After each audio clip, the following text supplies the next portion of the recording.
Let's talk about why you need to be very careful. Story time with Albert. Story time.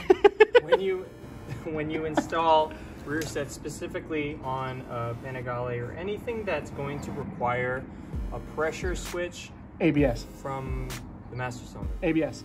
Well then, yeah, anything that has ABS. That was our issue, ABS. Well, it wasn't the only issue. Well, we'll talk about it. It wasn't the only issue.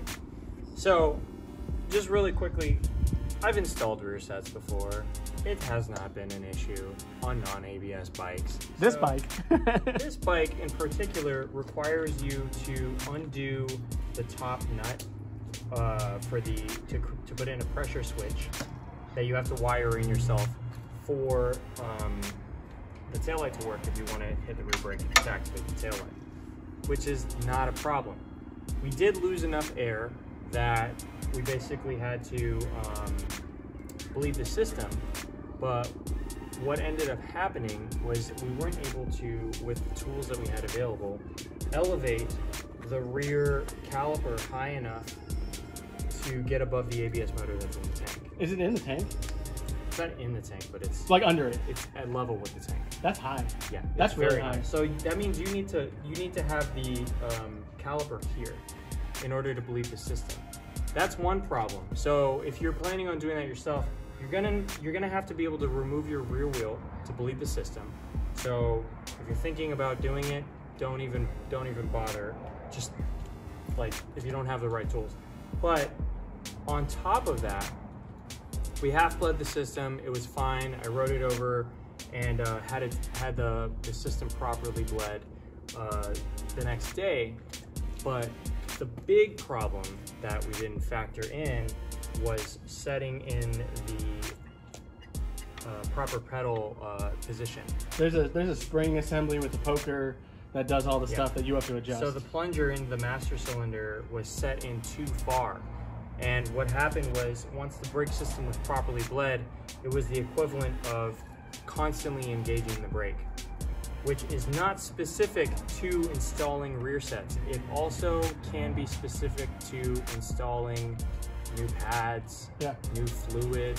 So what happened was, over the course of the next ride, my rear pads were constantly engaged to the point where they completely wore down and the base plate of the pad superheated and fused to the piston on the caliper. But here's where the real problem was.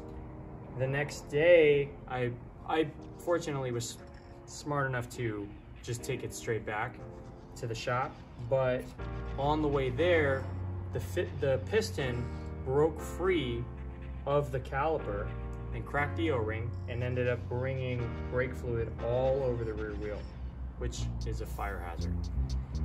So my brakes could have caught fire if I timed any of those rides after bleeding the system incorrectly, which is a huge no-no. And actually, funny enough, as I was picking up the bike from the shop after fixing it, we'll talk about price in a second, but there was a Hyper Motard that was in the shop for the exact same reason. And the reason his system actually caught fire on the freeway is because all he did was put in a different type of fluid that responded differently at temperature and engaged the brake enough to do the exact same thing, and his system caught fire on the freeway. So he had the same problem I did. Big issues. You didn't tell me about that. I didn't? No, you didn't tell me about that. His Hyper Motard actually caught fire on the freeway. Sick. I have your box of trash. Yeah, so this is another day. These are the brake parts that I was talking about in the video. It's primarily just that caliper that you want to look at. It's just torched. Completely torched. Yeah, this is seized in here. This piston is definitely like, that's 100% seized. It torched in here. Yeah. You can see the discoloration also from how it just superheated. Yeah, this heated a lot. Yeah. Yeah. So basically the piston seized, the O-ring cracked. Let's see, we got a couple other little. This is... Oh yeah, yeah, so that's where the it fused to the pad. Yeah, this is yeah. So we'll go ahead and just set that carefully back in place so we don't damage it. Oh my gosh. This is... And then these are the pads. these are the... You can tell there's not really any pad material left. There's the backing. Just completely scorched. Compare the coloring of the two, you can see that, you know, Yeah. it was definitely... It started to cook this paint almost, it looks like, and started to actually change like the whole color of it, because this looks a lot more gunmetal versus this kind of like gold. Yeah. Yeah. It's insane. Yeah. So that's that. Just remember to be very careful with your brake parts. They are delicate. You shouldn't drop them. This part's real important. And this is... Throw that in the dirt, because if it bounces back at the bike, I'm gonna be so mad. Just get in. Just completely wrecked. Yeah. I didn't keep the rotor, but as you can imagine, the rotor was just Destroyed. scorched also. Yeah. And the whole bike was covered in Brake fluid. brake fluid. Lots of it. Yeah, we washed it immediately, like, so it was fine. So I avoided catching fire, which is fantastic. What I didn't avoid was spending a crap load of money replacing the rear caliper, which I got off of a 959, the ABS line, the speed sensor wire, the brake line, new pads, and a new rotor.